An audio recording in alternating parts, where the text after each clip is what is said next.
ఏంటి ఫ్రెండ్స్ మీరు? ఏమైందక్క? నెత్తి మీద బొచ్చు లేనోడు కూడా నన్ను ఆంటీ ఆంటీ ఆంటీ అంటుండు. ఆంటీ అంటురా? ఎవర్రా మామ అన్నది? అది తీసుకోవాలంటే కష్టంగా ఉంది. తీసుకోలేకపోతుందంటారా మామ? ఎందుకంటారు ఆంటీ అని? 10 సంవత్సరాల్లో పిల్లలనంటే సరే ఆంటీ అంటే ఒప్పుకుంటాను. ఎవరు మామ ఆంటీ అని పిలిచేది? ఇట్లా పిలవకండి మామ.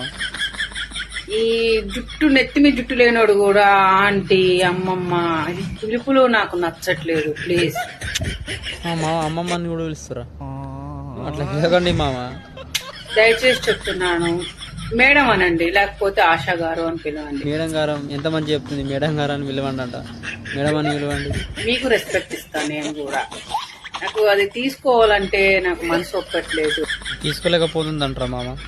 ఎందుకంటారు ఆంటీ అని? చాలా మందిని చూశాను కామెంట్స్ పెట్టిన వాళ్ళు.